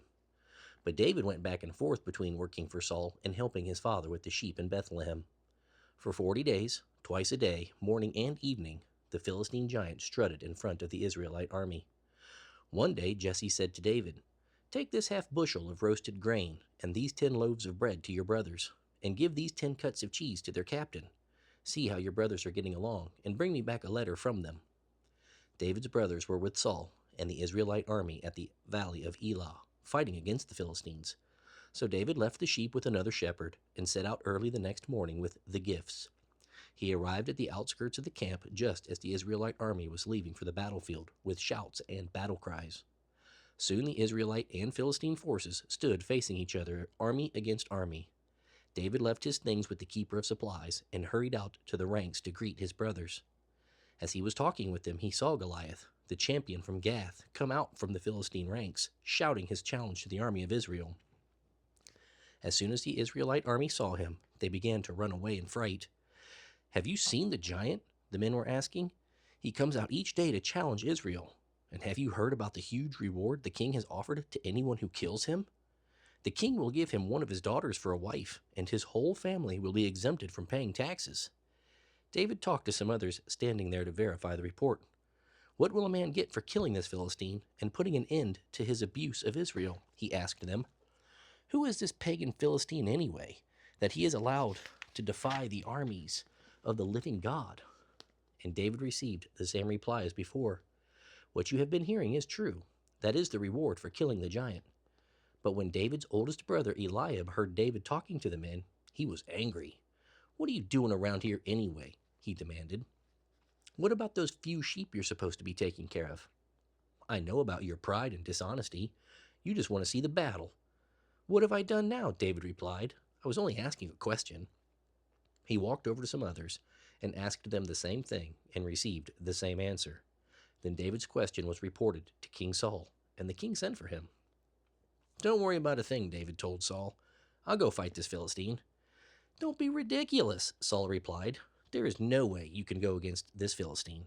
You are only a boy, and he has been in the army since he was a boy." But David persisted. "I have been taking care of my father's sheep," he said. "When a lion or a bear comes to steal a lamb from the flock, I go after it with a club and take the lamb from its mouth. If the animal turns on me, I catch it by the jaw and club it to death. I have done this to both lions and bears, and I'll do it to this pagan Philistine too, for he has defied the armies of the living God. The Lord who saved me from the claws of the lion and the bear will save me from the Philistine." Saul finally consented. "All right, go ahead," he said, "and may the Lord be with you." Then Saul gave David his own armor, a bronze helmet and a coat of mail. David put it on, strapped the sword over it, and took a step or two to see what it was like, for he had never worn such things before. "I can't go in these," he protested. "I'm not used to them." So he took them off again. He picked up 5 smooth stones from a stream and put them in his shepherd's bag. Then, armed only with his shepherd's staff and sling, he started across to fight Goliath. Goliath walked out toward David with his shield bearer ahead of him, sneering in contempt at this ruddy-faced boy. "Am I a dog," he roared at David, "that you come at me with a stick?" And he cursed David by the names of his gods. "Come over here, and I'll give your flesh to the birds and wild animals," Goliath yelled. David shouted in reply, "You come to me with sword, spear, and javelin, but I come to you in the name of the Lord Almighty, the God of armies of Israel, whom you have defied. Today the Lord will conquer you, and I will kill you and cut off your head. And then I will give the dead bodies of your men to the birds and wild animals, and the whole world will know that there is a God in Israel. And everyone will know that the Lord does not need weapons to rescue his people. It is his battle, not ours. The Lord will give you to us." As Goliath moved closer to attack, David quickly ran out to meet him. Reaching into his shepherd's bag and taking out a stone, he hurled it from his sling and hit the Philistine in the forehead. The stone sank in, and Goliath stumbled and fell face downward to the ground. So David triumphed over the Philistine giant with only a stone and sling. And since he had no sword, he ran over and pulled Goliath's sword from its sheath. David used it to kill the giant and cut off his head. When the Philistines saw that their champion was dead, they turned and ran. Then the Israelites gave a great shout of triumph and rushed after the Philistines, chasing them as far as Gath and the gates of Ekron. The bodies of the dead and wounded Philistines were strewn all along the road from Shaaraim as far as Gath and Ekron. Then the Israelite army returned and plundered the deserted Philistine camp. David took Goliath's head to Jerusalem, but he stored the Philistines' armor in his own tent. As Saul watched David go out to fight Goliath, he asked Abner, the general of his army, "Abner, whose son is he?" "I really don't know," Abner said. "We'll find out," the king told him. After David had killed Goliath, Abner brought him to Saul with the Philistine's head still in his hand. "Tell me about your father, my boy," Saul said. And David replied, "His name is Jesse, and we live in Bethlehem." After David had finished talking with Saul, he met Jonathan, the king's son. There was an immediate bond of love between them, and they became the best of friends. From that day on, Saul kept David with him at the palace and wouldn't let him return home. And Jonathan made a special vow to be David's friend, and he sealed the pact by giving him his robe, tunic, sword, bow, and belt. Whatever Saul asked David to do, David did it successfully. So Saul made him a commander in his army, an appointment that was applauded by the fighting men and officers alike. But something happened when the victorious Israelite army was returning home after David had killed Goliath. Women came out from all the towns along the way to celebrate and to cheer for King Saul, and they sang and danced for joy with tambourines and cymbals. This was their song: "Saul has killed his thousands, and David his 10,000s." This made Saul very angry. "What's this?" he said. "They credit David with 10,000s and me with only thousands. Next they'll be making him their king." So from that time on, Saul kept a jealous eye on David. The very next day, in fact, a tormenting spirit from God overwhelmed Saul, and he began to rave like a madman. David began to play the harp as he did whenever this happened. But Saul, who had a spear in his hand, suddenly hurled it at David, intending to pin him to the wall. But David jumped aside and escaped. This happened another time too, for Saul was afraid of him, and he was jealous because the Lord had left him and was now with David. Finally, Saul banned him from the presence and appointed him commander over 1,000 men, but David faithfully led his troops into battle. David continued to succeed in everything he did, for the Lord was with him. When Saul recognized this, he became even more afraid of him. But all Israel and Judah loved David, because he was so successful at leading his troops into battle. One day Saul said to David, "I am ready to give you my older daughter Merab as your wife, but first you must prove yourself to be a real warrior by fighting the Lord's battles." For Saul thought to himself, "I'll send him out against the Philistines and let them kill him rather than doing it myself. Who am I, and what is my family in Israel that I should be the king's son-in-law?" David exclaimed. "My father's family is nothing." So when the time came for the wedding, Saul gave Merab in marriage to Adriel, a man from Maholah. In the meantime, Saul's daughter Michal had fallen in love with David, and Saul was delighted when he heard about it. Here's another chance to see him killed by the Philistines. Saul said to himself, but to David he said, "I have a way for you to become my son-in-law after all." Then Saul told his men to say confidentially to David, "The king really likes you, and so do we. Why don't you accept the king's offer and become his son-in-law?" When Saul's men said these things to David, he replied, "How can a poor man from a humble family afford the bride price for the daughter of a king?" When Saul's men reported this back to the king, he told them, "Tell David that all I want for the bride price is 100 Philistine foreskins. Vengeance on my enemies is all I really want." But what Saul had in mind was that David would be killed in the fight. David was delighted to accept the offer, so before the time limit expired, he and his men went out and killed 200 Philistines and presented all their foreskins to the king. So Saul gave Michal to David to be his wife. When the king realized how much the Lord was with David and how much Michal loved him, he became even more afraid of him, and he remained David's enemy for the rest of his life. Whenever the Philistine army attacked, David was more successful against them than all the rest of Saul's officers. So David's name became very famous throughout the land. Saul now urged his servants and his son Jonathan to assassinate David. But Jonathan, because of his close friendship with David, told him that what his father was planning. Tomorrow morning, he warned him, "You must find a hiding place out in the fields. I'll ask my father to go out there with me, and I'll take to him and talk to him about you. Then I'll tell you everything I can find out." The next morning, Jonathan spoke with his father about David, saying many good things about him. "Please don't sin against David," Jonathan pleaded. "He's never done anything to harm you. He has always helped you in any way he could. Have you forgotten about the time he risked his life to kill the Philistine giant, and how the Lord brought a great victory to Israel as a result? You were certainly happy about it then. Why should you murder an innocent man like David? There's no reason for it at all." So Saul listened to Jonathan and vowed, "As surely as the Lord lives, David will not be killed." Afterward, Jonathan called David and told him what had happened. Then he took David to see Saul, and everything was as it had been before. War broke out shortly after that, and David led his troops against the Philistines. He attacked them with such fury that they all ran away. But one day, as Saul was sitting at home, the tormenting spirit from the Lord suddenly came upon him again. As David played his harp for the king, Saul hurled his spear at David in an attempt to kill him. But David dodged out of the way and escaped into the night, leaving the spear stuck in the wall. Then Saul sent troops to watch David's house. They were told to kill David when he came out the next morning. But Michal, David's wife, warned him, "If you don't get away tonight, you will be dead by morning." So she helped him climb out through a window, and he escaped. Then she took an idol and put it in his bed, covered it with blankets, and put a cushion of goat's hair at its head. When the troops came to arrest David, she told them he was sick and couldn't get out of bed. "Then bring him to me in his bed," Saul ordered, "so I can kill him as he lies there." And he sent them back to David's house. But when they came to carry David out, they discovered that it was only an idol in the bed with a cushion of goat's hair at its head. "Why have you tricked me and let my enemy escape?" Saul demanded of Michal. "I had to," Michal replied. "He threatened to kill me if I didn't help him." So David got away and went to Ramah to see Samuel, and he told him all that Saul had done to him. Then Samuel took David with him to live at Naioth. When the report reached Saul that David was at Naioth in Ramah, he sent troops to capture him. But when they arrived and saw Samuel and the other prophets prophesying, the Spirit of God came upon Saul's men, and they also began to prophesy.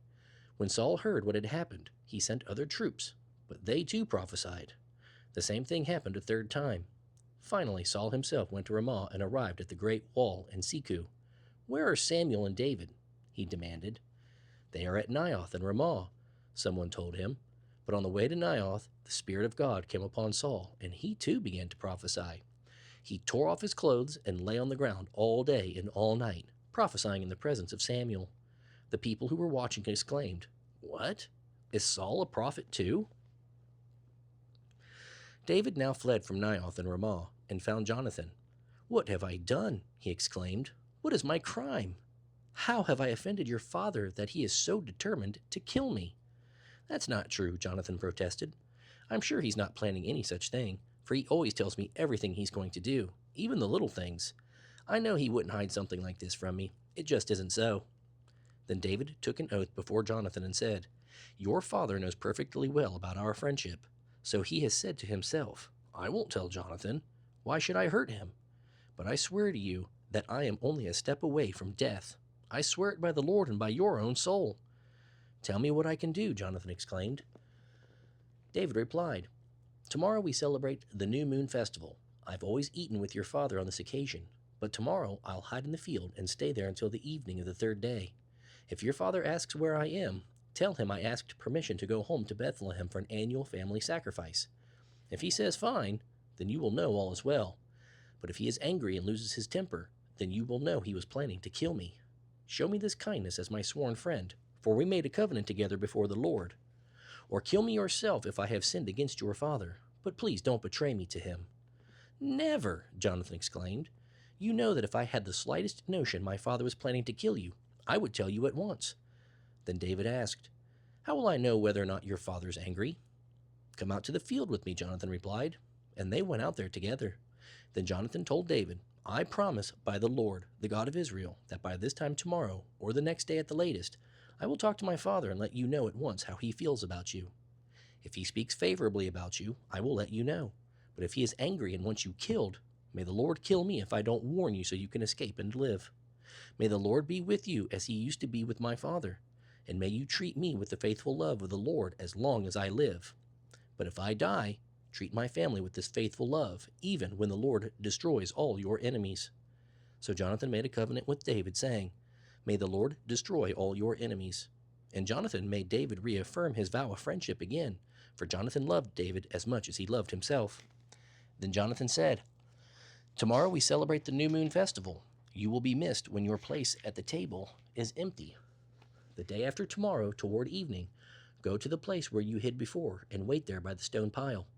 I will come out and shoot 3 arrows to the side of the stone pile as though I were shooting at a target. Then I will send a boy to bring the arrows back. If you hear me tell him, 'They are on this side,' then you will know as surely as the Lord lives that all is well and there is no trouble. But if I tell him, 'Go farther, the arrows are still ahead of you,' then it will mean that you must leave immediately, for the Lord is sending you away. And may the Lord make us keep our promises to each other, for he has witnessed them." So David hid himself in the field, and when the new moon festival began, the king sat down to eat. He sat at his usual place against the wall, with Jonathan sitting opposite him, and Abner beside him. But David's place was empty. Saul didn't say anything about it that day, for he said to himself, "Something must have made David ceremonially unclean. Yes, that must be why he's not here." But when David's place was empty again the next day, Saul asked Jonathan, "Why hasn't the son of Jesse been here for dinner either yesterday or today?" Jonathan replied, "David earnestly asked me if he could go to Bethlehem. He wanted to take part in a family sacrifice. His brother demanded that he be there, so I told him he could go. That's why he isn't here." Saul boiled with rage at Jonathan. "You stupid son of a whore," he swore at him. "Do you think I don't know what you want David to be king in your place, shaming yourself and your mother? As long as that son of Jesse is alive, you'll never be king. Now go and get him so I can kill him." "But what has he done?" Jonathan demanded. "Why should he be put to death?"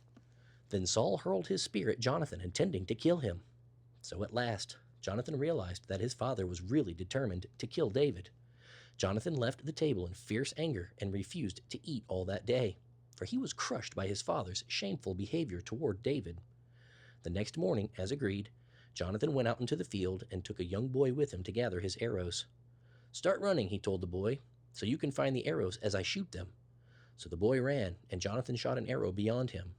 When the boy had almost reached the arrow, Jonathan shouted, "The arrow is still ahead of you. Hurry, hurry, don't wait." So the boy quickly gathered up the arrows and ran back to his master. He, of course, didn't understand what Jonathan meant. Only Jonathan and David knew. Then Jonathan gave his bow and arrows to the boy and told him to take them back to the city. As soon as the boy was gone, David came out from where he had been hiding near the stone pile. Then David bowed to Jonathan with his face to the ground. Both of them were in tears as they embraced each other and said goodbye, especially David. At last, Jonathan said to David, "Go in peace, for we have made a pact in the Lord's name. We have entrusted each other and each other's children into the Lord's hands forever." Then David left, and Jonathan returned to the city. David went to the city of Nob to see Ahimelech the priest. Ahimelech trembled when he saw him. "Why are you alone?" he asked. "Why is no one with you?" "The king has sent me on a private matter," David said. "He told me not to tell anyone why I am here. I have told my men where to meet me later. Now what is there to eat? Give me 5 loaves of bread or anything else you have." "We don't have any regular bread," the priest replied, But there is the holy bread, which I guess you can have if your young men have not slept with any women recently." "Don't worry," David replied. "I never allow my men to be with women when they are on a campaign. And since they stay clean even on ordinary trips, how much more on this one?" So since there was no other food available, the priest gave him the holy bread, the bread of the presence that was placed before the Lord in the tabernacle. It had just been replaced that day with fresh bread. Now Doeg the Edomite, Saul's chief herdsman, was there that day for ceremonial purification. David asked Ahimelech, "Do you have a spear or sword?" "The king's business was so urgent that I didn't even have time to grab a weapon." "I only have the sword of Goliath, the Philistine whom you killed in the valley of Elah," the priest replied. "It is wrapped in a cloth behind the ephod. Take that if you want it, for there is nothing else here." "There is nothing like it," David replied. "Give it to me." So David escaped from Saul and went to King Achish of Gath. But Achish's officers weren't happy about his being there. "Isn't this David, the king of the land?" they asked. "Isn't he the one the people honor with dances, singing, 'Saul has killed his thousands and David his 10,000s'?" David heard these comments and was afraid of what King Achish might do to him, so he pretended to be insane, scratching on doors and drooling down his beard. Finally, King Achish said to his men, "Must you bring me a madman? We already have enough of them around here. Why should I let someone like this be my guest?"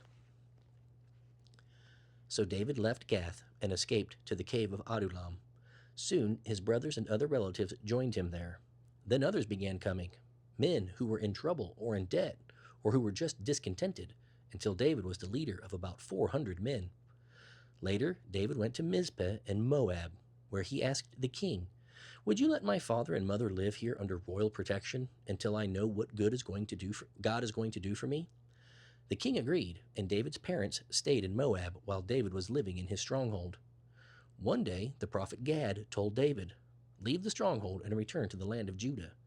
So David went to the forest of Hereth. The news of his arrival in Judah soon reached Saul. At the time, the king was sitting beneath a tamarisk tree on the hill at Gibeah, holding his spear and surrounded by his officers. "Listen here, you men of Benjamin," Saul shouted when he heard the news. "Has David promised you fields and vineyards? Has he promised to make you commanders in his army? Is that why you have conspired against me? For not one of you has ever told me that my own son is on David's side.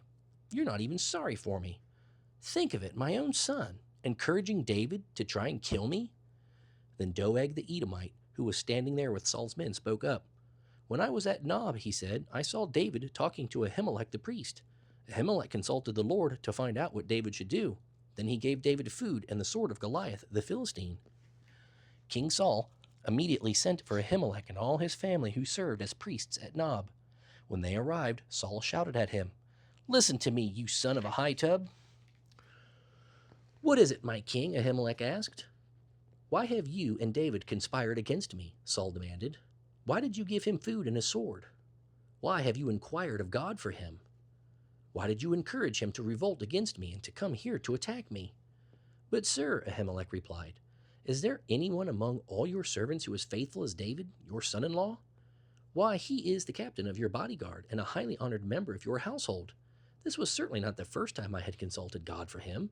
Please don't accuse me and my family in this matter, for I knew nothing of any plot against you." "You will surely die, Ahimelech, along with your entire family," the king shouted. And he ordered his bodyguards, "Kill these priests of the Lord, for they are allies and conspirators with David. They knew he was running away from me, but they didn't tell me." But Saul's men refused to kill the Lord's priests. Then the king said to Doeg, "You do it." So Doeg turned on them and killed them, 85 priests in all still wearing their priestly tunics. Then he went to Nob, the city of the priests, and killed the priests' families, men and women, children and babies, and all the cattle, donkeys, and sheep. Only Abiathar, one of the sons of Ahimelech, escaped and fled to David. When he told David that Saul had killed the priests of the Lord, David exclaimed, "I knew it. When I saw Doeg there that day, I knew he would tell Saul. Now I have caused the death of all your father's family. Stay here with me, and I will protect you with my own life, for the same person wants to kill us both." One day news came to David that the Philistines were at Keilah, stealing grain from the threshing floors. David asked the Lord, "Should I go and attack them?" "Yes, go and save Keilah," the Lord told him. But David's men said, "We're afraid even here in Judah. We certainly don't want to go to Keilah to fight the whole Philistine army." So David asked the Lord again, and again the Lord replied, "Go down to Keilah, for I will help you conquer the Philistines." So David and his men went to Keilah. They slaughtered the Philistines and took all their livestock and rescued the people of Keilah. Abiathar the priest went to Keilah with David, taking the ephod with him to get answers for David from the Lord. Saul soon learned that David was at Keilah. "Good," he exclaimed. "We've got him now. God has handed him over to me, for he has trapped himself in a walled city." So Saul mobilized his entire army to march to Keilah and attack David and his men. But David learned of Saul's plan and told Abiathar the priest to bring the ephod and ask the Lord what he should do. And David prayed, "O Lord God of Israel, I have heard that Saul is planning to come and destroy Keilah because I am here. Will the men of Keilah surrender me to him? And will Saul actually come as I have heard? O Lord God of Israel, please tell me." And the Lord said, "He will come." Again David asked, "Will these men of Keilah really betray me and my men to Saul?" And the Lord replied, "Yes, they will betray you." So David and his men, about 600 of them now, left Keilah and began roaming the countryside. Word soon reached Saul that David had escaped, so he didn't go to Keilah after all.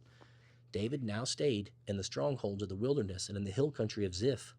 Saul hunted him day after day, but God did not let him be found. One day, near Horesh, David received the news that Saul was on his way to Ziph to search for him and kill him. Jonathan went to find David and encouraged him to stay strong in his faith in God. "Don't be afraid," Jonathan reassured him. "My father will never find you. You are going to be the king of Israel, and I will be next to you, as my father is well aware." So the two of them renewed their covenant of friendship before the Lord. Then Jonathan returned home while David stayed at Horesh. But now the men of Ziph went to Saul in Gibeah and betrayed David to him. "We know where David's hiding," they said. "He is in the strongholds of Horesh on the hill of Hachilah, which is in the southern part of Jeshimon. Come down whenever you're ready, O king, and we will catch him and hand him over to you." "The Lord bless you," Saul said. "At last someone is concerned about me. Go and check again to be sure of where he is staying and who has seen him there, for I know that he is very crafty. Discover his hiding places and come back with a more definite report. Then I'll go with you. And if he is in the area at all, I'll track him down, even if I have to search every hiding place in Judah." So the men of Ziph returned home ahead of Saul. Meanwhile, David and his men had moved into the wilderness of Maon and the Arabah valley south of Jeshimon. When David heard that Saul and his men were searching for him, he went even farther into the wilderness to the great rock, and he remained there in the wilderness of Maon. But Saul kept after him. He and David were now on opposite sides of a mountain. Just as Saul and his men began to close in on David and his men, an urgent message reached Saul that the Philistines were raiding Israel again. So Saul quit the chase and returned to fight the Philistines. Ever since that time, the place where David was camped has been called the Rock of Escape. David then went to live in the strongholds of En-Gedi. After Saul returned from fighting the Philistines, he was told that David had gone into the wilderness of En-Gedi. So Saul chose 3,000 special troops from throughout Israel and went to search for David and his men near the rocks of the wild goats. At the place where the road passes some sheepfolds, Saul went into a cave to relieve himself. But as it happened, David and his men were hiding in that very cave. "Now's your opportunity," David's men whispered to him. "Today is the day the Lord was talking about when he said, 'I will certainly put Saul into your power to do with you as you wish.'" Then David crept forward and cut off a piece of Saul's robe. But then David's conscience began bothering him because he had cut Saul's robe. "The Lord knows I shouldn't have done it," he said to his men. "It is a serious thing to attack the Lord's anointed one, for the Lord himself has chosen him." So David sharply rebuked his men and did not let them kill Saul. After Saul had left the cave and gone on his way, David came out and shouted after him, "My lord the king!" And when Saul looked around, David bowed low before him. Then he shouted to Saul, "Why do you listen to the people who say I am trying to harm you? This very day you can see with your own eyes it isn't true, for the Lord placed you at my mercy back there in the cave, and some of my men told me to kill you, but I spared you. For I said, I will never harm him. He is the Lord's anointed one. Look, my father, at what I have in my hand. It is a piece of your robe. I cut it off, but I didn't kill you. This proves that I am not trying to harm you, and that I have not sinned against you, even though you have been hunting for me to kill me. The Lord will decide between us. Perhaps the Lord will punish you for what you are trying to do to me, but I will never harm you. As that old proverb says, from evil people come evil deeds. so you can be sure I will never harm you. Who is the king of Israel trying to catch anyway? Should he spend his time chasing one who is as worthless as a dead dog or a flea? May the Lord judge which of us is right, and punish the guilty one. He is my advocate, and he will rescue me from your power." Saul called back, "Is that really you, my son David?" Then he began to cry, and he said to David, "You are a better man than I am, for you have repaid me good for evil. Yes, you have been wonderfully kind to me today, for when the Lord put me in a place where you could have killed me, you didn't do it. Who else would let his enemy get away when he had him in his power? May the Lord reward you well for the kindness you have shown me today. And now I realize that you are surely going to be king, and Israel will flourish under your rule. Now swear to me by the Lord that when that happens, you will not kill my family and destroy my line of descendants." So David promised, and Saul went home, but David and his men went back to their stronghold. Now Samuel died, and all Israel gathered for his funeral. They buried him near his home at Ramah. Then David moved down to the wilderness of Maon. There was a wealthy man from Maon who owned property near the village of Carmel. He had 3,000 sheep and 1,000 goats, and it was sheep shearing time. This man's name was Nabal, and his wife Abigail was a sensible and beautiful woman. But Nabal, a descendant of Caleb, was mean and dishonest in all his dealings. When David heard that Nabal was shearing his sheep, he sent 10 of his young men to Carmel. He told them to deliver this message: "Peace and prosperity to you, your family, and everything you own. I am told that you are shearing your sheep and goats. While your shepherds stayed among us near Carmel, we never harmed them, and nothing was ever stolen from them. Ask your own servants, and they will tell you this is true. So would you please be kind to us, since we have come at a time of celebration? Please give us any provisions you might have on hand." David's young men gave this message to Nabal and waited for his reply. "Who is this fellow David?" Nabal sneered. "Who does this son of Jesse think he is? There are lots of servants these days who run away from their masters. Should I take my bread and water and the meat I've slaughtered for my shearers and give it to a band of outlaws who come from who knows where?" So David's messengers returned and told him what Nabal had said. "Get your swords," was David's reply, as he strapped on his own. 400 men started off with David, and 200 remained behind to guard their equipment. Meanwhile, one of Nabal's servants went to Abigail and told her, "David sent men from the wilderness to talk to our master, and he insulted them. But David's men were very good to us, and we never suffered any harm from them. Nothing was stolen from us the whole time they were with us. In fact, day and night, they were like a wall of protection to us and the sheep. You'd better think fast, for there's going to be trouble for our master and his whole family. He's so ill-tempered that no one can even talk to him."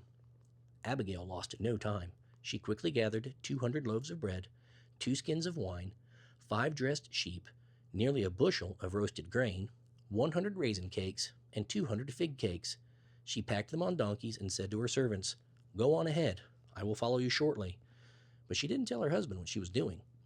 As she was riding her donkey into a mountain ravine, she saw David and his men coming toward her. David had just been saying, "A lot of good it did to help this fellow. We protected his flocks in the wilderness, and nothing he owned was lost or stolen, but he has repaid me evil for good. May God deal with him severely if even one man of his household is still alive tomorrow morning." When Abigail saw David, she quickly got off her donkey and bowed low before him. She fell at his feet and said, "I accept all blame in this matter, my lord. Please listen to what I have to say. I know Nabal is a wicked and ill-tempered man. Please don't pay any attention to him. He is a fool, just as his name suggests. But I never even saw the messengers you sent. Now, my lord, as surely as the Lord lives, and you yourself live, since the Lord has kept you from murdering and taking vengeance into your own hands, let all your enemies be as cursed as Nabal is. And here is a present I have brought to you and your young men. Please forgive me if I have offended in any way.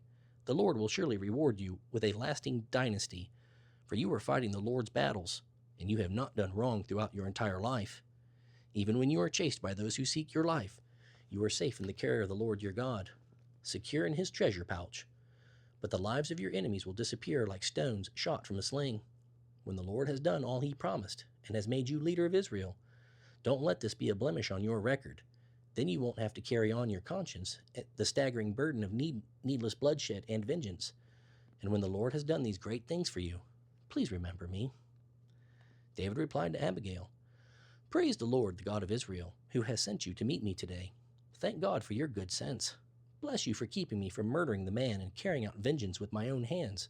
For I swear by the Lord, the God of Israel, who has kept me from hurting you, that if you had not hurried out to meet me, not one of Nabal's men would be alive tomorrow morning."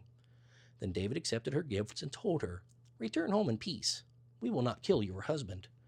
When Abigail arrived home, she found that Nabal had thrown a big party and was celebrating like a king. He was very drunk, so she didn't tell him anything about her meeting with David until the next morning. The next morning, when he was sober, she told him what had happened. As a result, he had a stroke, and he lay on his bed paralyzed. About 10 days later, the Lord struck him, and he died. When David heard that Nabal was dead, he said, "Praise the Lord, who has paid back Nabal and kept me from doing it myself. Nabal has received the punishment for his sin." Then David wasted no time in sending messengers to Abigail to ask her to become his wife. When the messengers arrived at Carmel, they told Abigail, "David has sent us to ask if you will marry him." She bowed low to the ground and responded, "Yes, I am even willing to become a slave to David's servants."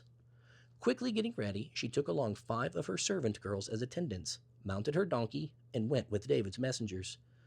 And so she became his wife. David also married Ahinoam from Jezreel, making both of them his wives. Saul, meanwhile, had given his daughter Michal, David's wife, to a man from Galim named Palti, son of Laish. Now some messengers from Ziph came back to Saul at Gibeah to tell him, "David is hiding on the hill of Hachilah, which overlooks Jeshimon." So Saul took 3,000 of his best troops and went to hunt him down in the wilderness of Ziph. Saul camped along the road beside the hill of Hachilah near Jeshimon, where David was hiding. But David knew of Saul's arrival, so he sent out spies to watch his movements. David slipped over to Saul's camp one night to look around. Saul and his general Abner, son of Ner, were sleeping inside a ring formed by the slumbering warriors. "Will anyone volunteer to go in there with me?" David asked Ahimelech the Hittite and Abishai, son of Zeruiah, Joab's brother. "I'll go with you," Abishai replied. So David and Abishai went right into Saul's camp and found him asleep with his spear stuck in the ground beside his head. Abner and the warriors were lying asleep around him. "God has surely handed your enemy over to you this time," Abishai whispered to David. "Let me thrust that spear through him. I'll pin him to the ground, and I won't need to strike twice." "No," David said, "don't kill him. For who can remain innocent after attacking the Lord's anointed one? Surely the Lord will strike Saul down someday, or he will die in battle or of old age. But the Lord forbid that I should kill the one he has anointed. But I tell you what, we'll take his spear and his jug of water and then get out of here." So David took the spear and jug of water that were near Saul's head. Then he and Abishai got away without anyone seeing them or even waking up, because the Lord had put Saul's men into a deep sleep. David climbed the hill opposite the camp until he was at a safe distance. Then he shouted down to Abner and Saul, "Wake up, Abner!" "Who is it?" Abner demanded. "Well, Abner, you're a great man, aren't you?" David taunted. "Where in all Israel is there anyone as mighty? So why haven't you guarded your master the king when someone came to kill him? This isn't good at all. I swear by the Lord that you and your men deserve to die, because you failed to protect your master, the Lord's anointed. Look around. Where are the king's spear and the jug of water that were beside his head?" Saul recognized David's voice and called out, "Is that you, my son David?" And David replied, "Yes, my lord the king. Why are you chasing me? What have I done? What is my crime? But now let my lord the king listen to his servant. If the Lord has stirred you up against me, then let him accept my offering. But if this is simply a human scheme, then may those involved be cursed by the Lord. For you have driven me from my home, so I can no longer live among the Lord's people and worship as I should. Must I die on foreign soil, far from the presence of the Lord? Why has the king of Israel come out to search for a single flea? Why does he hunt me down like a partridge on the mountains?" Then Saul confessed, "I have sinned. Come back home, my son, and I will no longer try to harm you. For you valued my life today. I have been a fool and very, very wrong." "Here is your spear, O king," David replied. "Let one of your young men come over and get it. The Lord gives his own reward for doing good and for being loyal. And I refused to kill you even when the Lord placed you in my power. For you are the Lord's anointed one. Now may the Lord value my life even as I have valued yours today. May he rescue me from all my troubles." And Saul said to David, "Blessings on you, my son David. You will do heroic deeds and be a great conqueror." Then David went away, and Saul returned home. But David kept thinking to himself, "Someday Saul is going to get me. The best thing for me to do is escape to the Philistines. Then Saul will stop hunting for me, and I will finally be safe." So David took his 600 men and their families and went to live at Gath under the protection of King Achish. David brought his 2 wives along with him, Ahinoam of Jezreel and Abigail of Carmel, Nabal's widow. Word soon reached Saul that David had fled to Gath, so he stopped hunting for him. One day, David said to Achish, "If it is all right with you, we would rather live in one of the country towns instead of here in the royal city." So Achish gave him the town of Ziklag, which still belongs to the kings of Judah to this day, and they lived there among the Philistines for a year and 4 months. David and his men spent their time raiding the Geshurites, the Girzites, and the Amalekites, people who had lived near Shur along the road to Egypt since ancient times. David didn't leave one person alive in the villages he attacked. He took the sheep, cattle, donkeys, camels, and clothing before returning home to see King Achish. "Where did you make your raid today?" Achish would ask. And David would reply, "Against the south of Judah, the Jerahmeelites and the Kenites." No one was left alive to come to Gath and tell where he had really been. This happened again and again while he was living among the Philistines. Achish believed David and thought to himself, "By now the people of Israel must hate him bitterly. Now he will have to stay here and serve me forever." About that time the Philistines mustered their armies for another war with Israel. King Achish told David, "You and your men will be expected to join me in battle." "Very well," David agreed. "Now you will see for yourself what we can do." Then Achish told David, "I will make you my personal bodyguard for life." Meanwhile, Samuel had died, and all Israel had mourned for him. He was buried in Ramah, his hometown, and Saul had banned all mediums and psychics from the land of Israel. The Philistines set up their camp at Shunem, and Saul and the armies of Israel camped at Gilboa. When Saul saw the vast Philistine army, he became frantic with fear. He asked the Lord what he should do, but the Lord refused to answer him, either by dreams or by sacred lots, or by the prophets. Saul then said to his advisers, "Find a woman who is a medium, so I can go and ask her what to do." His advisers replied, "There is a medium at Endor." So Saul disguised himself by wearing ordinary clothing instead of his royal robes. Then he went to the woman's home at night, accompanied by 2 of his men. "I have to talk to a man who has died," he said. "Will you call up his spirit for me?" "Are you trying to get me killed?" the woman demanded. "You know that Saul has expelled all the mediums and psychics from the land. Why are you setting a trap for me?" But Saul took an oath in the name of the Lord and promised, "As surely as the Lord lives, nothing bad will happen to you for doing this." Finally, the woman said, "Well, whose spirit do you want me to call up?" "Call up Samuel," Saul replied. When the woman saw Samuel, she screamed, "You've deceived me! You are Saul!"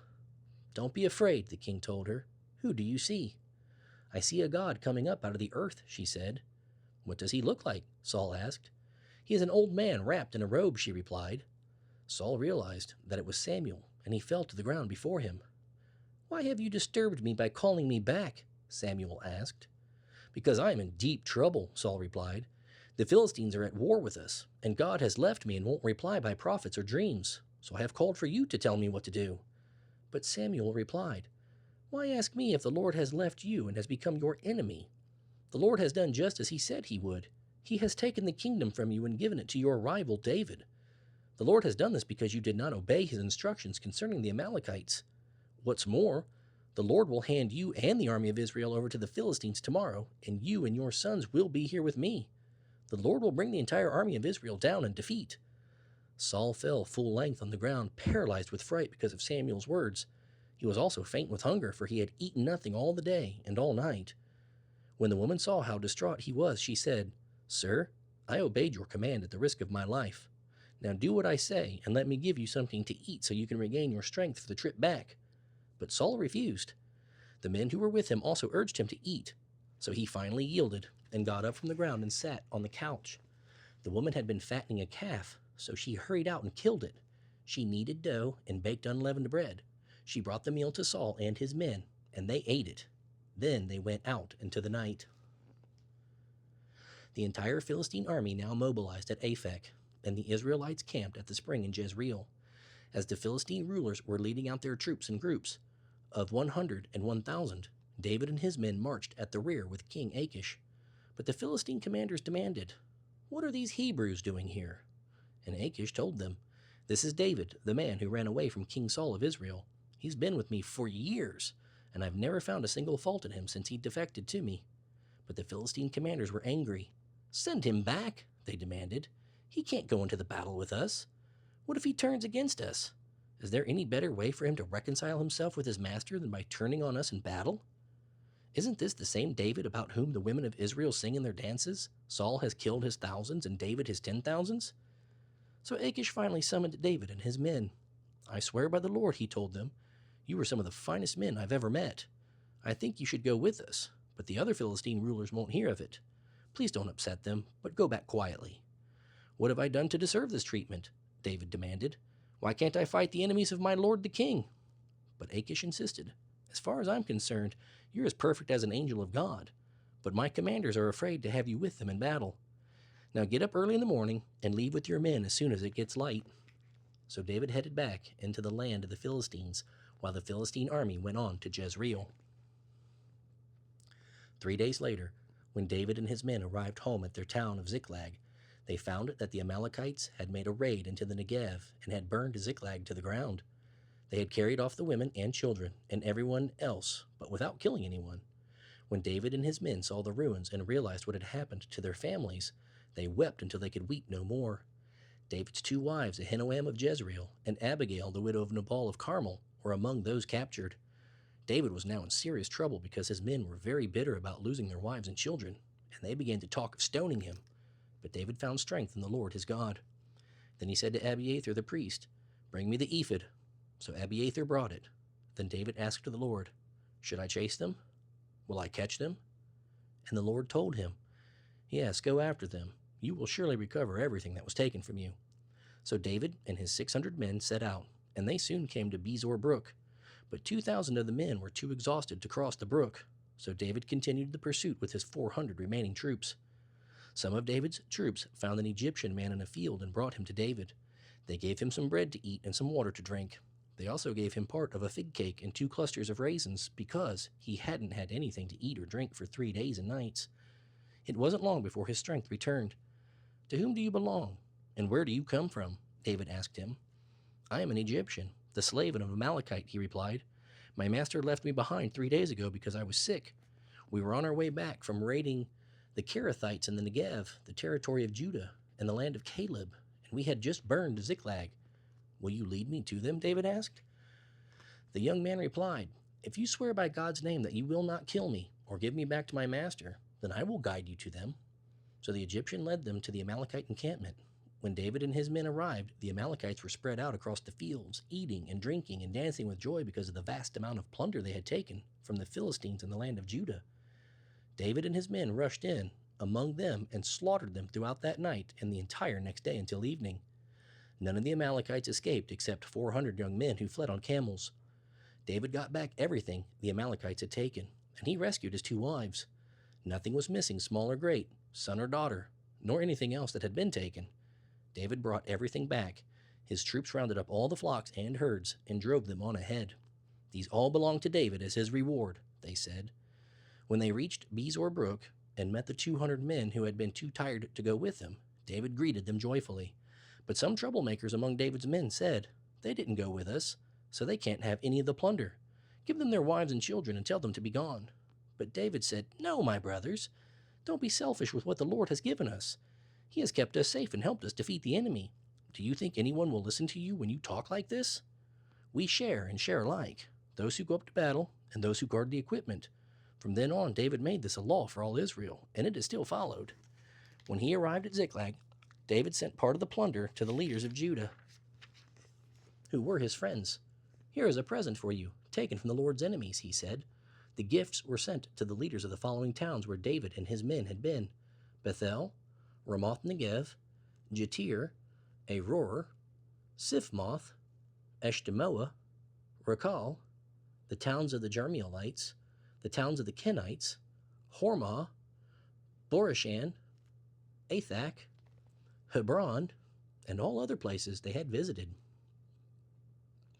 Now the Philistines attacked Israel, forcing the Israelites to flee. Many were slaughtered on the slopes of Mount Gilboa. The Philistines closed in on Saul and his sons, and they killed 3 of his sons, Jonathan, Abinadab, and Malchishua. The fighting grew very fierce around Saul, and the Philistine archers caught up with him and wounded him severely.